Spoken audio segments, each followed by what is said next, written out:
संपूर्ण जगत के स्वामी और पालनहार जगन्नाथ महाप्रभु की विश्व प्रसिद्ध रथ यात्रा का शुभारंभ इस वर्ष 16 जुलाई दिन गुरुवार यानी कि आज शुरू हो रही है। उड़ीसा के जगन्नाथपुरी के साथ ही विश्व भर के अलग अलग जगहों में भगवान बलराम, श्री जगदीश और देवी सुभद्रा का रथोत्सव मनाया जाएगा। इस दौरान अलग अलग रथों में तीनों की मूर्तियां स्थापित करके बहुत ही भव्य तरीके से रथ यात्रा निकाली जाएगी। पुरी की यह रथ यात्रा सौहार्द, भाईचारे और एकता का प्रतीक है। इस यात्रा में भाग लेने के लिए हजारों की संख्या में श्रद्धालु देश के अलग अलग कोनों से यहाँ आते हैं और भगवान के रथ को खींचकर सौभाग्य प्राप्त करते हैं। कहते हैं जो भी व्यक्ति रथ यात्रा में शामिल होता है उसे हर प्रकार की सुख समृद्धि मिलती है, जिसे यह श्लोक परिभाषित करता है।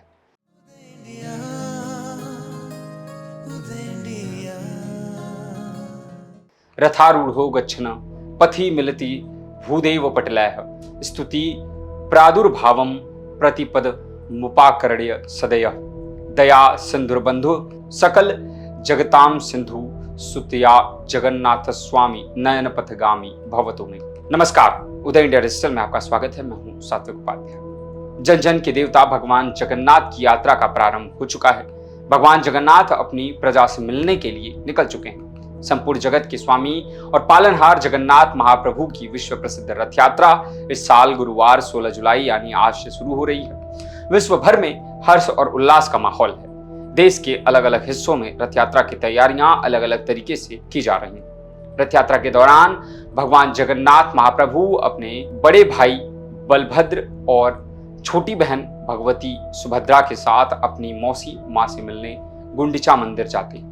इसीलिए इसको जगन्नाथ की यात्रा यानी कि गुंडिचा यात्रा या पटोत्सव भी कहा जाता है। यह यात्रा प्रतिवर्ष आयोजित की जाती है, जिसमें जगन्नाथ महाप्रभु अपने मंदिर से बाहर आकर नगर भ्रमण करते हैं और भक्तों को दर्शन देते हैं। इस दौरान हजारों लाखों की संख्या में भक्त इस यात्रा में सम्मिलित होते हैं और रथ को खींचते हैं। जगन्नाथ महाप्रभु की रथ यात्रा का संचालन पौराणिक काल से होता रहा है, जिसका विशद वर्णन ब्रह्म पुराण, पद्म पुराण और स्कंद पुराण में मिलता है।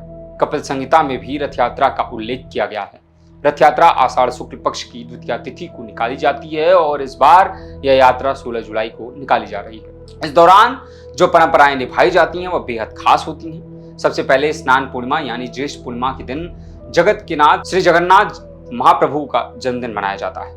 उस दिन प्रभु जगन्नाथ को बड़े भाई बलराम जी तथा बहन सुभद्रा के साथ रत्न सिंहासन से उतारकर मंदिर के पास बने स्नान मंडप में ले जाया जाता है, जहां पर 108 कलशों से उनका राजसी स्नान होता है। फिर मान्यता यह है कि इस स्नान से प्रभु बीमार हो जाते हैं, उन्हें ज्वर आ जाता है। तब 15 दिन तक प्रभु जी को एक विशेष कक्ष में रखा जाता है, जिसे अड़सर घर कहा जाता है।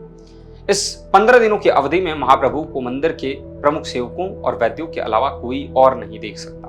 इस दौरान मंदिर में महाप्रभु की प्रतिनिधि अलारनाथ जी की प्रतिमा स्थापित की जाती है और उन्हीं की पूजा अर्चना की जाती है। 15 दिन बाद भगवान स्वस्थ होकर कक्षा से बाहर निकलते हैं और भक्तों को दर्शन देते हैं, जिसे नव यौवन नेत्र उत्सव भी कहा जाता है।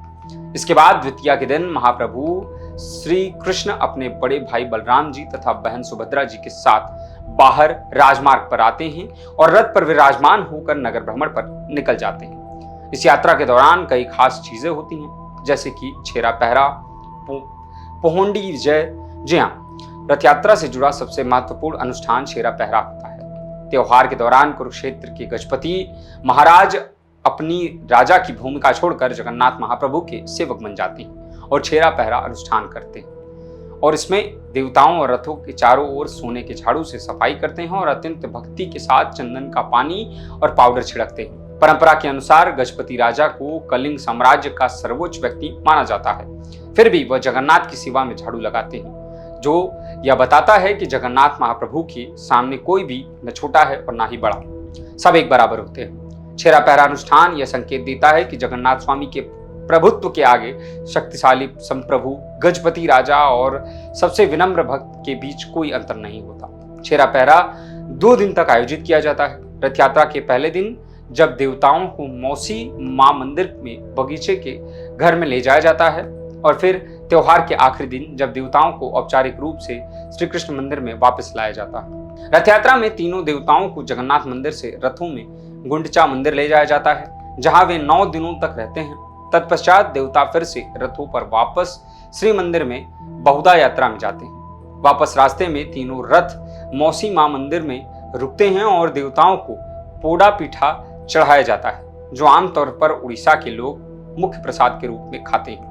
रथ यात्रा में मुख्य रूप से 3 रथ होते हैं, जिसमें नंदी घोष जो कि जगन्नाथ महाप्रभु का होता है, उसकी ऊंचाई लगभग 45 फीट होती है, जिसमें 16 पहिए होते हैं और रथ का रंग लाल और पीला होता है। इसके बाद ताल ध्वज यानी कि बलभद्र जी का रथ, इस रथ की ऊंचाई 44 फीट होती है, रथ में 14 पहिए होते हैं और इसका रंग लाल और हरा होता है। फिर उसके बाद दर्प दलन होता है, जी हाँ, जो सुभद्रा जी का रथ होता है। बहन सुभद्रा के रथ की ऊंचाई लगभग 43 फीट होती है और इसमें 12 पहिए लगाए जाते हैं। इस रथ का रंग लाल और काला होता है।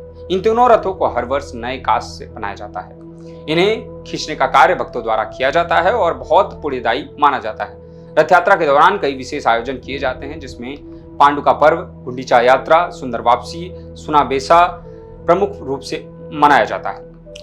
भगवान के सार्वभौमिक रूप का दर्शन जगन्नाथ का अर्थ ही जग का नाथ यानी कि संपूर्ण विश्व के स्वामी होता है।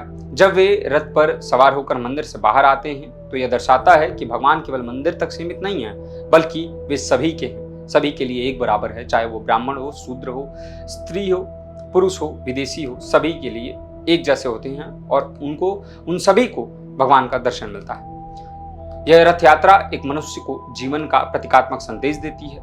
यह यात्रा जीवन की एक झलक होती है, यानी जन्म यानी कि मंदिर से प्रस्थान, यात्रा यानी कि गुंडचागमन, विश्राम जो कि 9 दिनों का होता है और पुनः वापसी जो कि मृत्यु के बाद ईश्वर से मिलन का होता है। उदय इंडिया डिजिटल पर हम अपने खास कार्यक्रम में भारत की हर आध्यात्मिक और सांस्कृतिक परंपरा की झलक दिखाते रहेंगे। जय जगन्नाथ।